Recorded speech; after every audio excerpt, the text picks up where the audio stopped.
The day I stood before the Grace house, I wasn't the abandoned child anymore. I was the stolen heir. My stepmother Allison thought she had won after stealing the will, the money, and my childhood. But the day I played that video of Thomas ordering the forged will, the room fell silent. She looked at me, and her fear betrayed her. I looked her straight in the eyes and said, "I'm not here to take back what I lost. I'm here to expose the truth. If you think this is just another family drama, you're wrong. Subscribe now to catch our next heartbreaking and shocking episodes." The first snow of December fell soft and steady over the Grace family estate, covering everything in a thin sheet of white that felt too pure for the day it blanketed. Scarlett stood at the far edge of the courtyard where the manicured lawn gave way to an old stone path. She hadn't moved for almost an hour. Not since she'd arrived. Not since the first guest passed her by without so much as a glance. She didn't feel the cold, didn't feel much of anything anymore. The black coat she wore hung loosely over shoulders that remembered how to stand tall even if her heart didn't. From where she stood, Scarlett watched the funeral unfold like a silent film. The guests, all black suits and practiced grief, milled beneath the gray sky gathering around the casket. Her grandmother's casket. Matriarch of the Grace Empire. The only person Scarlett had ever dared believe might have truly loved her. But not enough. At the front closest to the casket stood Allison, Mickey, impeccably dressed in a fitted black dress, pearls tight against her throat like a string, pulling her head higher than everyone else's. Her posture screamed control, her face sculpted into the perfect image of quiet mourning. Only her eyes betrayed her. Cold, empty, sharp as glass when they met Scarlett's. Scarlett held her gaze for exactly 3 seconds. That's all she could manage. Then Allison looked away, and that hurt worse. A few feet behind Allison stood Thomas, Scarlett's half-brother. Though half always felt too generous. He was laughing. Scarlett watched his grin slip into place with the ease of long practice, as a colleague, some associate from the company, maybe clapped him on the shoulder. She couldn't hear what was said. Didn't need to. She saw the way Thomas tilted his head, the smirk that curled at the edge of his mouth. It wasn't joy. It was relief. Celebration, even. Scarlett's stomach twisted. A memory stabbed through her, Thomas aged 10, pushing her off the swing at the old lake house. Their mother, her stepmother, watching from the porch and saying nothing. Thomas had laughed then, too. Nothing changed. Scarlett shifted her gaze away, willing herself not to care. Not to feel. But even that took effort these days. No one acknowledged her. None of the cousins. None of the old family friends. None of the shareholders that had come to pay their respects to the woman who built Grace Industries from dirt and debt into a corporate empire. To them, Scarlett was a shadow at the edge of the photograph. Not even an afterthought. And yet she stayed, because someone had to. She pulled her coat tighter, watched as the priest began speaking at the head of the service. His voice didn't reach her from this distance. Maybe that was for the best. Words meant nothing. Not anymore. The snow clung to the edges of the polished mahogany casket like ash. Scarlett told herself she wouldn't cry. Then voices sharp or urgent cut through the cold. Scarlett stiffened. Not part of the service. Not the measured tones of grief. Behind the chapel, she turned instinctively, following the sound steps, hesitant at first, then faster. Her heels scraped against the stone path as she moved out of sight around the curve of the old building. The voices grew clearer. "I'm telling you, it wasn't supposed to happen like this." It was a man's voice, tense, low. She recognized it after a second. Mr. Calloway, the family lawyer. Then another voice, hoarse, frantic. "But you saw the papers, didn't you? You said it was locked, sealed." That was Mrs. Evans, the old housekeeper. Scarlett pressed herself against the wall, barely breathing. "I saw what Allison gave me," Calloway hissed. "It looked official." Thomas signed the witness statement. "We filed the update last fall." "Then why?" Mrs. Evans sounded near tears. Why would the old will surface now? There was silence. Scarlett's heart stopped. Calloway spoke slower now, like weighing each word. "Because someone found it." Scarlett felt the blood drain from her face. "No," Mrs. Evans whispered. "We have a problem," Calloway muttered. "If the girl saw it..." Scarlett's breath caught. She didn't dare move. "The girl! Her!" Scarlett doesn't know anything, Mrs. Evans said too quickly, too desperately. "Do you want to bet your job on that?" Scarlett's knees nearly gave. "I'll handle it." Calloway again. "Calm now. Dangerous. Stay quiet. Not a word to anyone. If Allison finds out you're doubting her, you'll be next." There was shuffling, then silence. Scarlett waited. 10 seconds. 20. She forced herself to count each heartbeat until the footsteps faded. Then only snow falling. She stood frozen behind the chapel wall, heart hammering so hard it hurt. The cold finally seeped in. Her fingers shook. A will. A will had resurfaced. What did that mean? What could that mean? For years, she'd believed the narrative Allison had fed her that she was nothing. A charity case. Taken in after her mother's death, given a roof out of pity, expected to be grateful for scraps. But now, her throat closed. She couldn't stay here. Scarlett stepped back from the wall, her mind reeling. She turned, stumbling slightly as she fled back toward the courtyard. The funeral continued undisturbed. No one noticed her absence. Of course they didn't. At the far end of the crowd, Allison stood unmoved, still perfect, still untouchable. Scarlett's gaze flicked up one last time. Allison's eyes met hers. This time Allison didn't look away. She smiled, a smile colder than the snow. The door creaked softly behind Scarlett as she stepped into her grandmother's study, a room that had once smelled of pipe smoke and lavender now layered in the sterile scent of disuse. Dust clung to the heavy drapes like regret, the fireplace long cold. She stood in the doorway for a moment, unsure if she belonged. Then again, had she ever? Her hands trembled slightly as she crossed the threshold. She hadn't been in this room since she was a teenager, since Allison had banned her from entering, a lifetime ago. Now no one could stop her. Scarlett approached the grand mahogany desk that dominated the far wall. Her grandmother's desk. The place where contracts were signed, fortunes made, and lives, Scarlett's included, silently reshaped. She dropped to her knees without hesitation. The bottom drawers. That's where her grandmother kept her private files. Scarlett remembered the way the brass handles felt when she'd been 6 years old, running her fingers along their cool surfaces, pretending she too might be important one day. She pulled. Locked. Of course. Scarlett inhaled slowly. Her grandmother had taught her better than to be discouraged. Carefully, she reached behind the drawer's wooden-edged fingers, tracing blind until… There! She pressed against the small latch concealed at the rear. A soft click. The drawer slid open. Scarlett's breath caught. Stacks of folders lay inside, bound with twine. She pulled them out one by one, her heart beating in time with each movement. Property records. Shareholder agreements. Board meeting minutes. She skimmed pages, eyes darting, searching not for what was there, but for what shouldn't be. Her fingers stopped. A document. Different paper. Glossier. Not her grandmother's standard type. She unfolded it. A contract of sale. Scarlett's brow furrowed. It was a sale agreement, a massive share transfer, nearly 30% of Grace Group stock, sold. But the signature date? She blinked. That wasn't possible. Her grandmother had been in the hospital the week that document was signed. Scarlett knew. She'd been there, night after night in the sterile hallways, listening to machines beep, holding the frail hand of the only person who had ever… Her jaw clenched. The signature. It was her grandmother's. Or at least a perfect imitation of it. Scarlett's fingers shook as she scanned the notarization. Thomas's name appeared in the witness section. Her brother. A coldness deeper than betrayal seeped into her veins. She swallowed hard. Her breathing grew shallow as she set the document aside and rifled through the rest. More contracts, more transfers, all signed during those same weeks. Weeks when her grandmother hadn't been conscious. Scarlett closed her eyes just for a moment.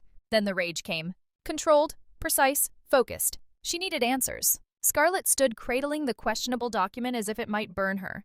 She walked briskly toward the door, hesitating only once to glance back at the grand desk that had once seemed so untouchable. Not anymore. She descended the main staircase quickly, keeping her head low. She didn't want to draw attention. Not yet. Outside, the funeral dragged on like a lie Scarlett was no longer willing to accept. She cut through the east corridor, heart pounding. There was only one person who could explain this. Calloway, the family's lawyer. He'd been with the company longer than Scarlett had been alive. A permanent fixture. A supposed guardian of the Grace name. But he'd been in that conversation behind the chapel. She remembered his voice. She needed to see him. Now. Scarlett pushed through the side door. Cold air slapping her cheeks as she crossed the empty courtyard toward the administrative wing of the estate, a place the family used more than the actual offices downtown. She climbed the stone steps 2 at a time. Inside, the hallways smelled of leather and stale cologne. Memorabilia from the company's history lined the walls. Portraits of men in dark suits, none of them women, none of them her. She reached Calloway's office and knocked once. No answer. Scarlett gritted her teeth and pushed the door open anyway. The room was empty. Neat. Too neat. As if scrubbed clean. She stepped inside carefully, the document clutched in her gloved hand. Scarlett. The voice stopped her cold. She turned. Calloway stood in the doorway, briefcase in hand coat over his arm. His expression faltered the moment he saw what she held. "What are you doing in here?" Scarlett stepped forward, her voice low but deadly steady. "I found something." "I'm sure you're mistaken." "I'm not." Silence stretched between them. Calloway's eyes flicked to the document in her hand, then to the drawer behind his desk. A brief, calculated assessment. Scarlett saw it. "I want answers," she said. "I think you should speak to your stepmother." Scarlett laughed, a dry, humorless sound. "I'm speaking to you." Miss Grace Calloway's tone sharpened, his professional veneer reasserting itself. "I no longer represent your interests." "Did you ever—" He said nothing. Scarlett took another step forward. "I know about the forged signature, the dates, the transfers. I know you signed off on them." Calloway's jaw tightened. "You have no proof." Scarlett held up the document. "You think that's going to save you?" His voice dropped to a whisper now. "You don't understand who you're dealing with." "I do," Scarlett said softly. "Your grandmother wanted to protect you," Calloway said suddenly, and something flickered in his voice. "She tried." Scarlett's throat tightened. "She loved you, Miss Grace, but that wasn't enough." Scarlett hesitated. For a moment, just a moment, she saw something human in him.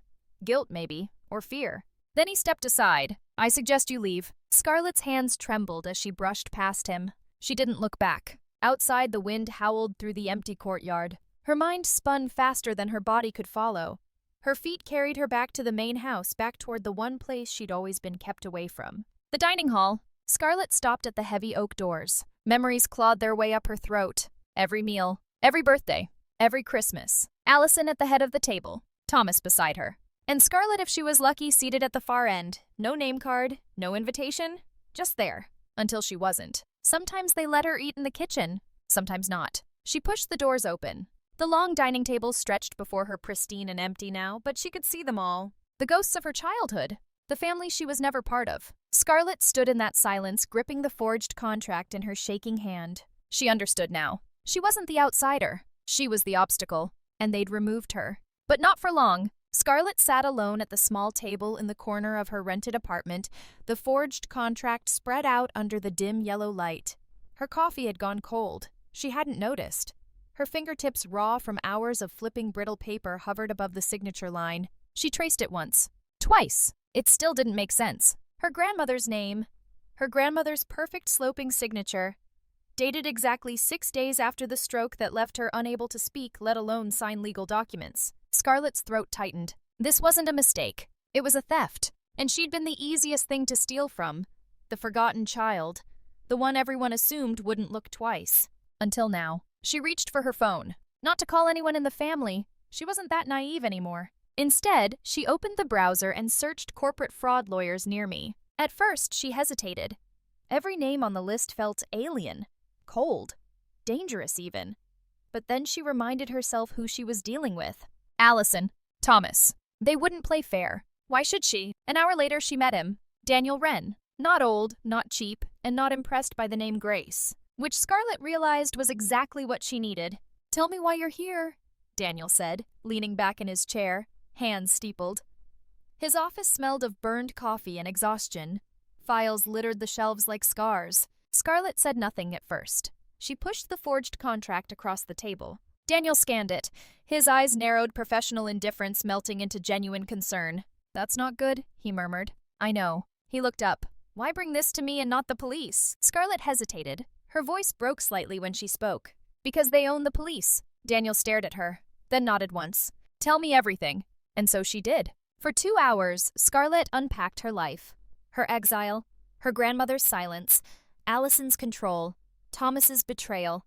She laid it bare piece by aching piece until the lawyer sat back, exhaling long and low. Finally, Daniel said what Scarlett had feared most. "This wasn't just a mistake, it's systematic." Scarlett felt the words settle inside her like ice. "What do I do?" she whispered. Daniel's answer was simple. Learn. And so she did. For the next 7 nights, Scarlett buried herself in legal books, corporate filings, and hours of whispered calls with Daniel long after midnight.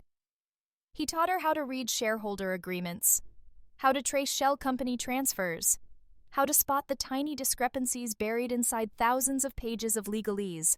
And she was good at it, better than he expected. Scarlett read until her eyes burned, until every document felt like another blade they'd sunk between her ribs. Her grandmother's company, the empire she was meant to inherit, had been slowly gutted from the inside, sold in pieces, transferred quietly, each signature neat, each date intentional. Every cut disguised as business. Allison's fingerprints were everywhere. Scarlett highlighted them all. The deeper she dug, the worse it became. Property leases transferred offshore. Old trust funds emptied and consolidated. Stock options granted to shell executives who didn't exist. Her family wasn't just stealing from her. They were erasing her, page after page, transaction after transaction. Scarlett's hands shook as she annotated every document, her yellow highlighter bleeding over ink like bruises. She was too late. Or maybe Daniel suggested she was right on time, because now she had proof. She just didn't know what to do with it yet. Scarlett sat at her desk, papers scattered like debris from a war she never asked to fight. Her phone buzzed beside her. Again. She ignored it, until she saw the name, Allison. Scarlett's heart stopped. She stared at the screen for a full minute before answering. Scarlett. Her stepmother's voice, smooth as silk, poisoned with familiarity. I hear you've been busy. Scarlett's throat closed. She said nothing. I'd hate for you to get hurt. Scarlett forced her voice steady. Is that a threat? Of course not, Allison said softly. It's advice. Then the line went dead. Scarlett sat frozen, not out of fear, out of rage. The kind of rage that didn't burn. It calcified. Daniel found her like that the next morning. You okay? Scarlett looked at him, eyes hollow. No. Good, he said quietly. You're ready. But before she moved forward, Scarlett needed one more thing. Answers. Real ones. From the source. She didn't think. She just did it. Her fingers dialed the number from memory. The woman who raised her. Who taught her how to braid her hair.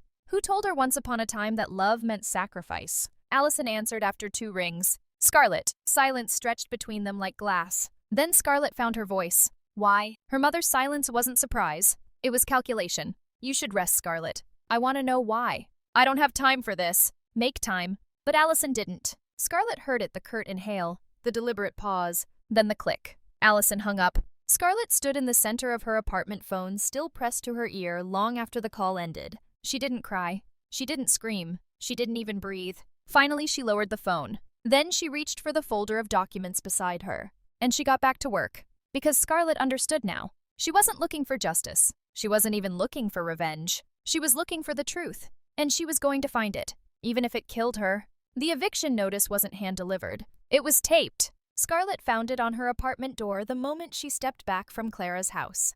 White paper flapping gently in the stale hallway air like a threat dressed as civility. She read it twice before realizing her knees were shaking. Notice of termination of lease agreement. 30 days. But she wouldn't get 30 days.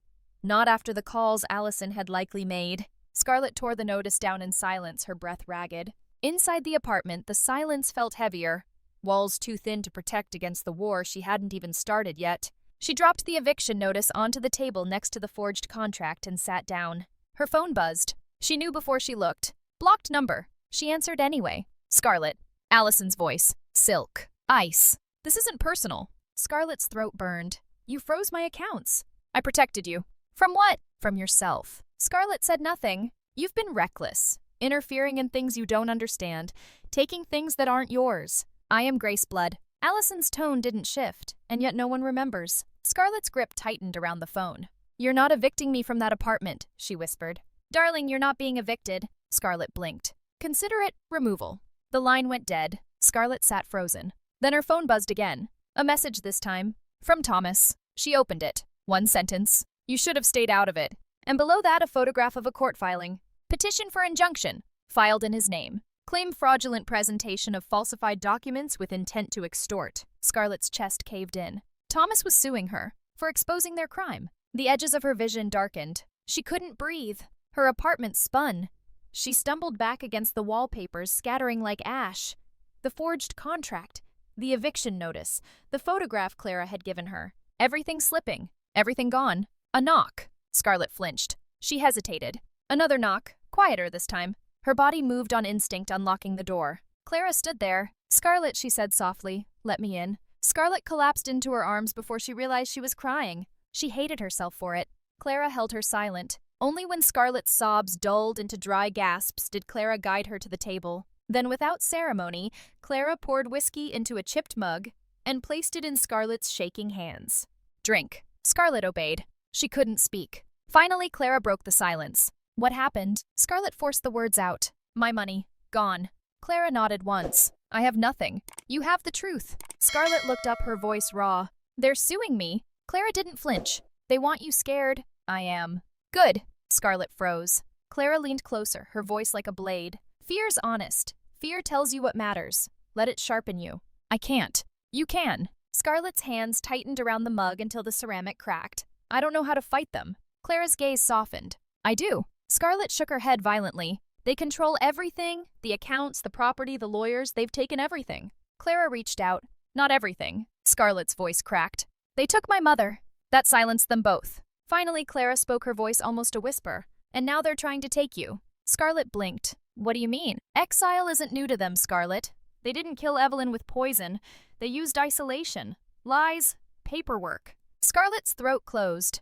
They're not erasing your name. They're erasing your existence. The truth landed like a final blow. For a long moment, Scarlett couldn't speak. Clara sat quietly. Scarlett's breathing steadied, each inhale jagged but growing stronger. What do I do? Clara answered without hesitation. Survive. Scarlett shook her head. Survival isn't enough. Then find the truth. Scarlett looked up. Only the truth will save you. Scarlett absorbed the words like medicine and poison combined. Her voice cracked. They're burying it. Clara nodded. And yet here you are. Scarlett's eyes burned. Clara reached across the table, resting her weathered hand over Scarlett's. Your mother fought for you. She just ran out of time. Scarlett closed her eyes. But you haven't. Silence pressed between them, heavy as the snow building outside. Finally, Scarlett whispered, Help me. Clara's grip tightened. I already am. Scarlett opened her eyes. No more tears. No more begging. She stood shakily. I won't let them erase me. Clara rose beside her, solid as stone. Then we start tonight. Scarlett's voice steadied like the girl inside her had died, and something sharper took its place. Show me where. And for the first time, Clara smiled. Not with warmth, but with pride. Scarlett stood outside the archive building, her breath rising like smoke in the cold. The structure was unassuming brick walls, steel door, no signage. People drove past it every day without noticing. But Scarlett noticed, because inside this warehouse buried in file cabinets older than her memory were the records of Grace Industries, the original contracts property, deeds trust filings, the history of an empire, and if Clara was right, the proof that should have been hers. She pressed her fingertips against the cold door. Don't think, move. Scarlett stepped inside. The smell hit first dust, metal, old paper curling in dry air. No one at the front desk. No cameras. The archivist had left hours ago. Perfect. The silence wrapped around her as she moved deeper into the building, the weight of the darkness heavier with each step. Rows of file cabinets stretched out like forgotten tombstones swallowing the faint light. She kept her flashlight low. Clara had been clear section C, row 17. That's where Evelyn Grace's files were stored. That's where Scarlett would find what was stolen. She counted the rows. 15, 16, 17. Scarlett stopped. The cabinet loomed tall, paint chipped, handles rusted. She ran her fingers along the drawers until she found the tag Grace Family Holdings. Scarlett pulled. The drawer shrieked open. Inside files, dozens. She set the flashlight between her teeth and began pulling papers one by one, scanning for her grandmother's name. Her mother's. Anything. Deed transfers, meeting minutes, inheritance declarations. She flipped faster, adrenaline surging. Then she saw it. A folder marked Last Testament, e.g. Her heart slammed against her ribs. She grabbed the folder, flipped it open. Empty. Scarlett froze. Her pulse thundered in her ears. No. No, no, no. She turned the folder upside down. Nothing. Only dust. Her hands trembled violently. They were here. They were real. Clara was right. Scarlett stumbled back, eyes darting, scanning every drawer around her. She pulled another folder, then another, and another. Empty. All of them. Then she saw it. The dust. Or rather the absence of it. One section of the drawer cleaner than the rest. As if files had been removed. Recently, Scarlett's stomach twisted. They knew. They'd gotten here first. The proof had been stolen. And suddenly she wasn't alone. A soft scrape echoed down the aisle. Scarlett froze. Footsteps. Not distant. Close. She turned off her flashlight, instinctively plunging herself into blackness. Her breathing betrayed her. She clamped a hand over her mouth, heart racing, crouching low behind the cabinet. The footsteps grew louder, measured, confident. Whoever it was, they weren't searching. They were hunting. Scarlett forced herself to listen past the thundering of her pulse. She could hear breathing, not her own. A whisper. Check the row! Scarlett's blood ran cold. Thomas. She would know that voice anywhere. She could picture his smirk in the dark. Scarlett gripped the edge of the cabinet, forcing herself to stay silent as the footsteps drew closer. Boss said she'd come here eventually. Another voice. Not Thomas. One of his men. Two of them. Scarlett's mind spun. She had no way out. If she bolted, they'd hear. If she stayed, they'd find her. She looked down the row pitch black except for a faint green exit sign at the far end. Too far. Too exposed. She considered running anyway. Then she heard it. The softest creak. A flashlight flicked on just 2 aisles away. Scarlett didn't think. She moved. Low, fast, silent. She slid along the row, teeth clenched, ducking behind another set of cabinets as the light swept past where she'd just been. Row 17's clear. Check it again. Scarlett pressed herself flat against cold metal, shaking. Her options narrowed to none. The light beam crept closer. Footsteps, too. She had seconds. Please. Then a hand grabbed her. Scarlett gasped, ready to scream, but the hand clamped over her mouth. A voice in her ear, low and urgent. Don't. Clara. Scarlett nearly collapsed from relief. Move. Clara pulled her into a side aisle with surprising strength, guiding her through the maze of shelves with the precision of someone who knew the darkness. Scarlett stumbled behind her, barely daring to breathe. The flashlight beams swirled nearby. Where'd she go? I heard something. Clara didn't slow. At the back of the warehouse, Clara pushed open a rusted maintenance door Scarlett hadn't even seen, shoving her through before slipping in herself. Darkness swallowed them. The door clicked shut, and they ran. Scarlett's lungs burned. Her legs threatened to give out, but Clara dragged her forward until daylight cracked ahead, faint, cold, and salvation. They burst out into the alley behind the archive building. Scarlett collapsed against the wall, gasping, body shaking so violently her teeth chattered. She was crying, though she didn't realize it. Clara crouched beside her, breathless but steady. They were waiting, Scarlett rasped. I know. They knew. Clara nodded. I told you. Scarlett wiped her face with trembling hands, smearing dirt and tears alike. I failed. Clara grabbed Scarlett's chin, forcing her to meet her gaze. No. The files? Gone? And yet you survived. Scarlett sobbed, once sharp and broken. I can't do this. Yes, you can. Clara's voice sliced through the fear like a blade. You're Evelyn's daughter. Scarlett's sob caught in her throat. You fight. For a long moment, neither spoke. Then Scarlett whispered, voice raw. What now? Clara looked back toward the dark building, then forward to the silent streets beyond. Now we find what they didn't. Scarlett wiped her eyes and nodded. Scarlett broke. It didn't happen the way she expected. Not like the movies, not with screams or fists pounding walls. It happened in silence, a small, splintering collapse that began when her knees gave out and she sank to the floor of Clara's old kitchen, the cold tile pressing against her skin, like the world reminding her she was real. She buried her face in her hands, and the tears came. Scarlett Grace, who hadn't cried at her grandmother's funeral, who hadn't cried when Allison called her nothing, who hadn't cried when the forged contract stole her future, now cried like something inside her had finally rotted through. I can't do this! The words cracked out of her throat like broken glass. I can't fight them. Her body shook as she tried to pull in air, but the sobs kept stealing it. I thought I could. Her voice dissolved. I really thought I could. Clara said nothing. She didn't kneel. She didn't touch.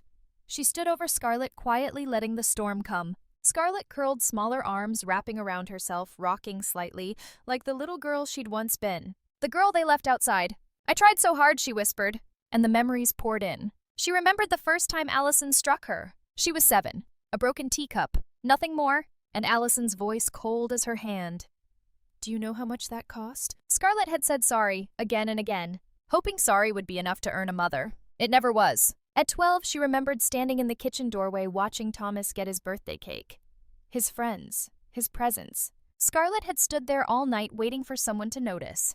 They never did. She remembered sitting at the dinner table, the silent rule of seating. Thomas to Allison's right, Scarlett in the kitchen eating cold leftovers from a plastic container. Each time she asked why, the answer was always the same. You should be grateful. Grateful to be fed. Grateful to be housed. Grateful to be tolerated. So Scarlett had swallowed her shame like medicine. Year after year, I waited for them to love me, Scarlett whispered, now her voice hoarse. She looked up at Clara, eyes hollow.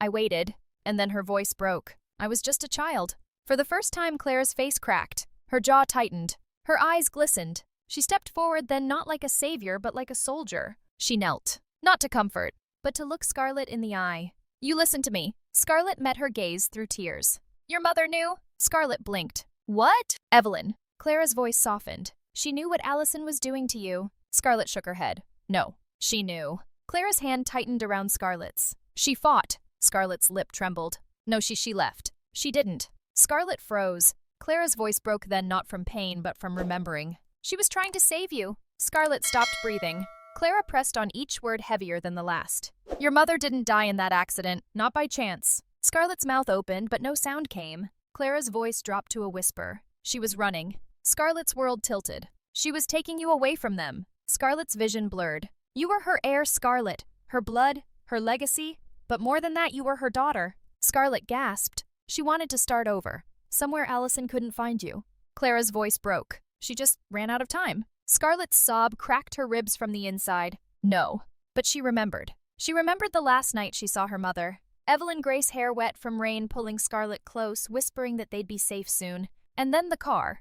The accident. Scarlett never saw her again. Allison had called it fate. Scarlett had believed her. Until now. Clara cupped Scarlett's cheeks, forcing her to look at her. Your mother died fighting for you. Scarlett collapsed forward, clinging to Clara like a drowning girl to driftwood. For a long time, they stayed like that. No lies. No pity. Just blood. And tears. And history. When Scarlett's sobs finally dulled into raw breathing, Clara spoke again, her voice no longer shaking. She loved you. Scarlett nodded weakly. I know. Clara sat back on her heels. But that's not why you're going to stand up. Scarlett looked at her. It's not. Clara shook her head. You're going to stand up because if you don't, she hesitated.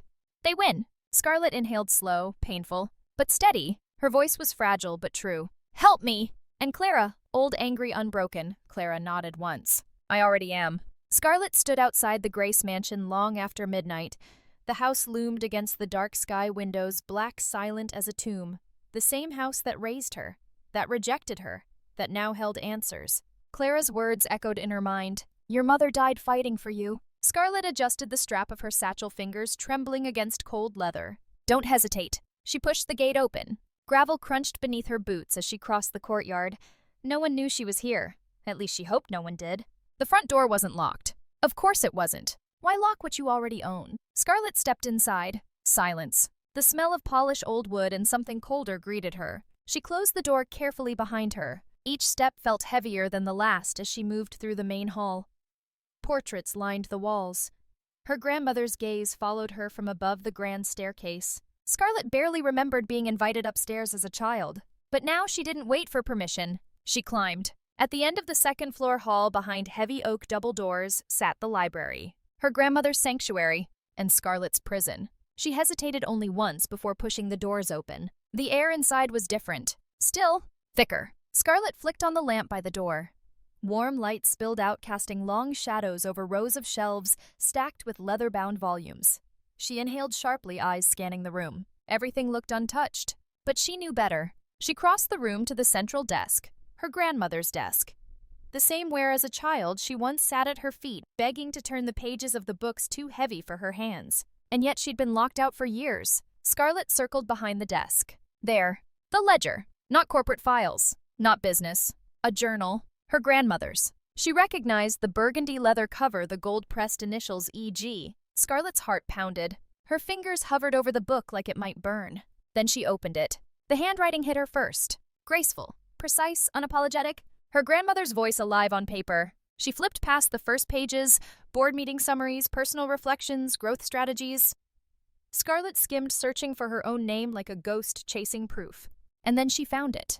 A single line. Scarlett. She froze. Her name was written at the top of a page. No titles, no explanations. Just her name. She read, Scarlett will inherit everything. Her vision blurred. Evelyn's death changes nothing. Scarlett's knees weakened. She clutched the desk to steady herself. She kept reading, eyes devouring every word. I know Allison won't accept this. Nor Thomas. But Scarlett? She's the only one who understands legacy. A sob tore loose from her throat. Her grandmother hadn't forgotten her. She'd chosen her. All along. Scarlett turned the page, breath shaking. But the next sheet was blank. No. She flipped again. Blank. She turned back. And saw it. The jagged edge of torn paper. The last written page had been ripped out. Scarlett's heart fractured. The most recent entry gone. She flipped frantically through the remaining pages. Empty. Whoever stole the will hadn't stopped there. They'd stolen the final words, too. Scarlett cradled the journal to her chest, her body shaking not from fear but grief so sharp it felt like betrayal all over again. She sank to the floor behind the desk, journal clutched tight. and wept. For the child who never understood why she wasn't enough. For the woman now realizing she always was. And for the proof that once again had been stolen before she arrived. The old motel room smelled of stale smoke and cheaper decisions. Scarlett sat at the edge of the bed, shoulders curled inward as if her own bones couldn't bear her weight anymore. Clara paced silently behind her, each step measured like counting down to something inevitable. The documents were spread across the table. The forged contracts, the missing pages from the journal. Photographs Clara had taken of the ledger before Scarlett could tear it from her own shaking hands. And then the final sheet, the invitation to tomorrow's shareholders' meeting. The battlefield. Scarlett barely looked at it. Daniel Wren. Her lawyer stood near the window. He hadn't sat down since he arrived. He studied Scarlett the way a surgeon examines a patient who won't survive the operation but insists on it anyway. "This isn't a hearing," he said finally. Scarlett didn't move. "This is a corporate event." She looked up slowly. "Good." Daniel's jaw tightened. "You'll have 10 minutes at most. After that, they'll shut you down. Then I'll speak fast. You don't understand. They control the narrative." "No," Scarlett said softly. "Not tomorrow." Clara stopped pacing. Daniel ran a hand through his hair. "Best case scenario," he said, pacing now. "You expose the fraud, embarrass. Thomas push public opinion. Maybe buy yourself a legal window to recover the missing pages. Worst case scenario." "They silence her," Clara finished. The silence that followed felt heavy enough to crack the walls. Scarlett didn't blink. "I know." Daniel turned toward her, voice sharp. "Do you... because what you're planning?" "I'm not planning," Scarlett interrupted, voice steady now. "I'm choosing." Daniel hesitated. Then softer, almost human Scarlett. "Why not walk away?" Scarlett looked down at the table. "I tried." No one spoke after that. She stood slowly, moved toward the small desk by the window, and picked up the pen lying there. Its weight felt heavier than it should. "What are you doing?" Clara asked behind her. Scarlett didn't answer. She pulled the motel's notepad toward her, fingers steady. Then without hesitation she began writing. Not legal filings. Not an opening statement. A letter. Scarlett wrote in silence. Daniel exchanged a glance with Clara, neither of them willing to ask. Minutes passed. Scarlett folded the paper carefully when she finished, and slid it into her satchel. "Insurance," she said quietly.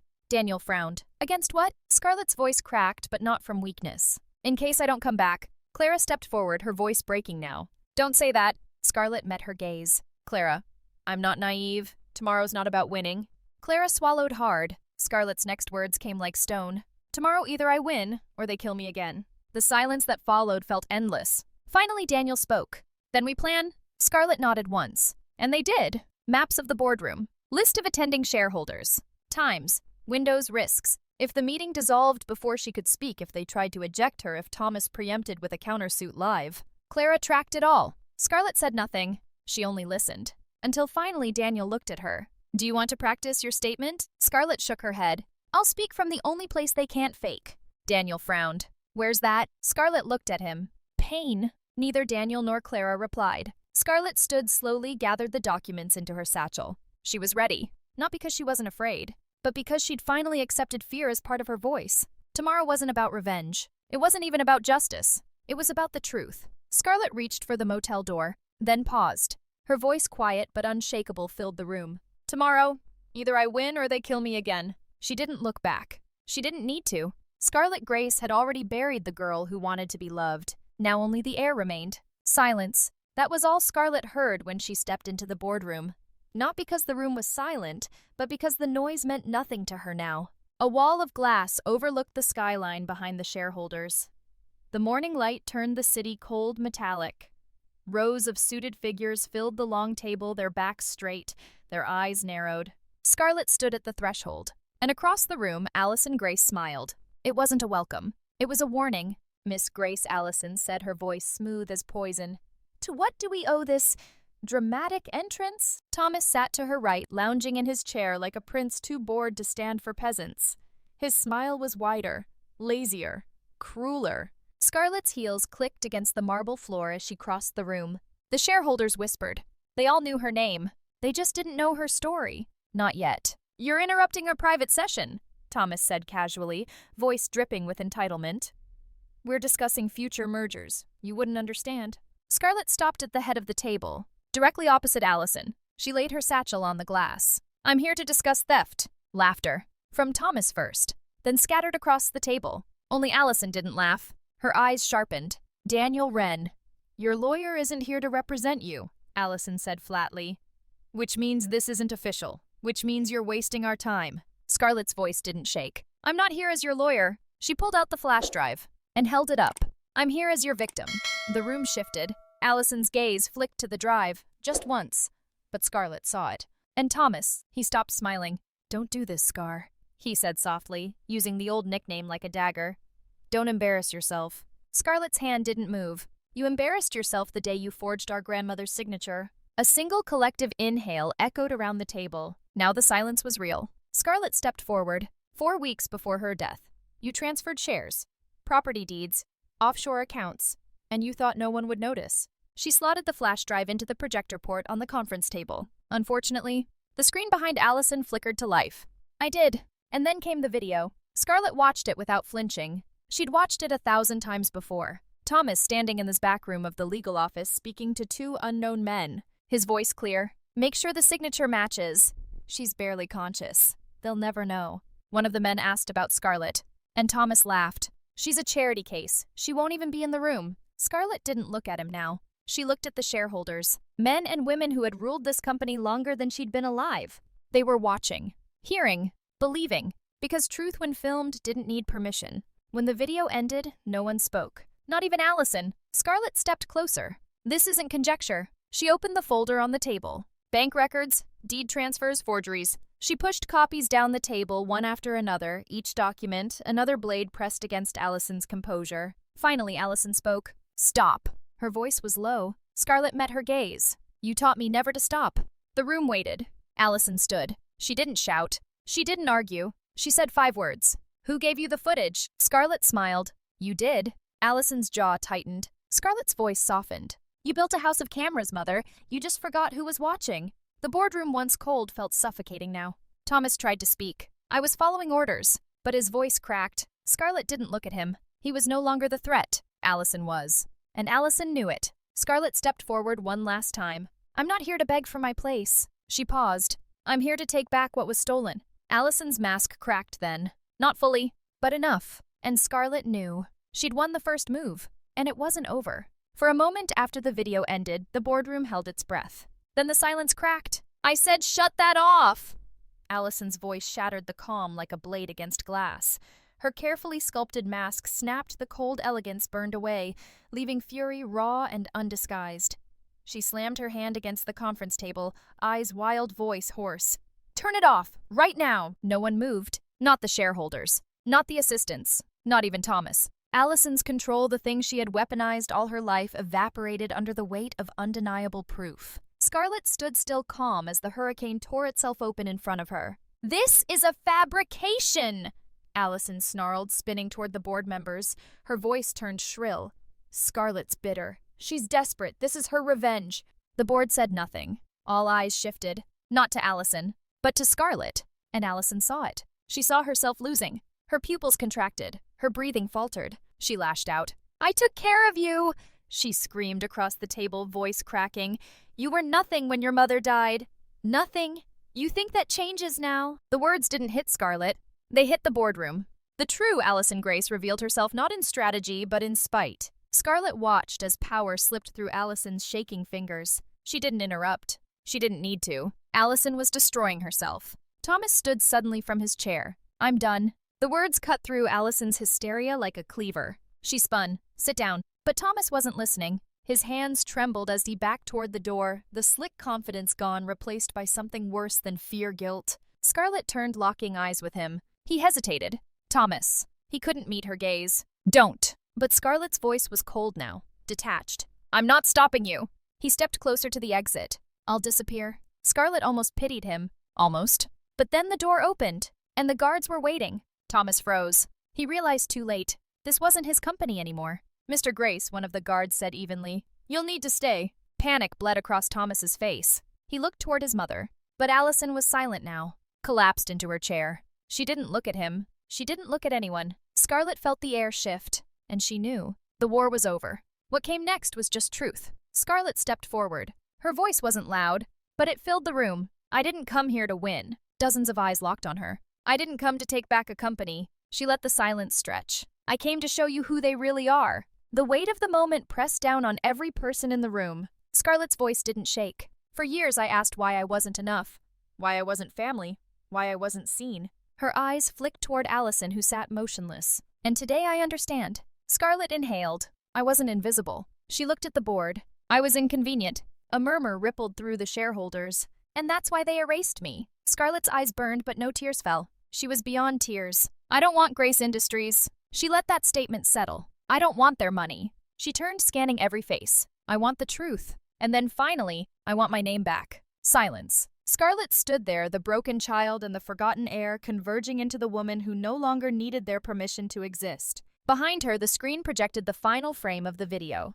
Thomas's face, captured forever. Scarlett reached into her bag, pulled out a simple folded letter, and placed it on the table. This is my resignation. Allison finally stirred. Scarlett looked down at her. Not with hate. With closure. I resign from your silence. She stepped away from the table. I resign from your approval. She turned to the exit, and Scarlett Grace walked out of the boardroom without looking back. She didn't need to. The silence behind her said everything. Scarlett stood at the window of her small office, a space no bigger than a storage closet but hers. Outside, the morning light melted frost off the narrow streets, quiet and clean, nothing like the cold skyline of corporate boardrooms. Her name wasn't engraved on any door. There was no empire here. Just a simple hand-painted sign, Evelyn Grace Foundation. She didn't want more. Scarlett turned from the window, her gaze falling on the old wooden desk salvaged from a thrift store. On it, neatly arranged, sat a stack of applications, school transcripts, letters written in shaky cursive, photos of children who knew too much about loss. Her children, in a way. Scarlett sat down, her hands gentle as she turned each page. A year ago, these children would have been invisible to her. Now they were the reason she got out of bed. The Evelyn Grace Foundation wasn't large, it wasn't wealthy, but it was real. Real in the way inheritance never was. Scarlett used the proceeds from selling her shares to start the fund.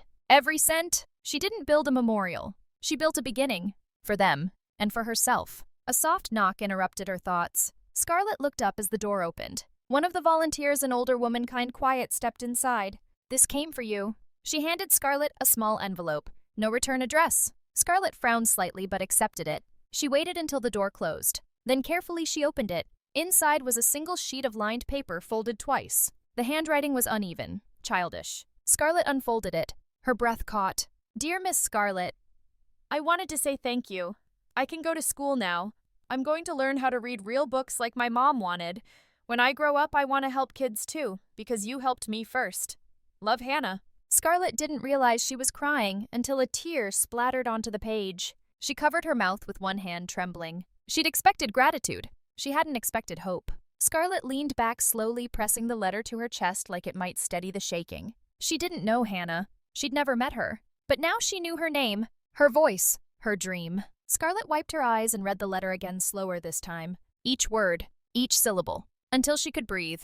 And then she whispered as much to herself as to the silent room. I see you, Hannah. Scarlett stood. She placed the letter beside the photograph of her mother Evelyn, smiling, holding Scarlett as a baby. And for the first time, Scarlett smiled back. Not as the forgotten child, not as the betrayed heir, but as herself. She stepped toward the door. A new application waited, a new life to help rebuild. Scarlett Grace had walked away from the house that caged her, and into a life that for the first time felt like her own. Scarlett woke before dawn. The air inside the house was cold, still wrapped in the kind of quiet that didn't beg to be filled.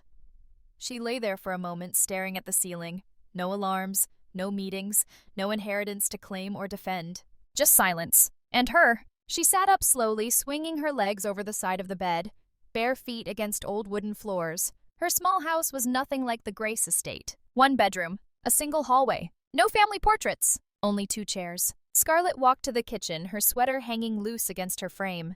She moved quietly, though there was no one to wake. At the edge of the kitchen sat the table, small, square, sturdy, and beside it the 2 chairs. She paused there. She always did. One chair was hers, the other empty. Scarlett stared at it, her throat tightening for reasons she didn't understand yet. Once she might have imagined someone sitting there. A friend, a family, a future. Now she understood. Some chairs stayed empty.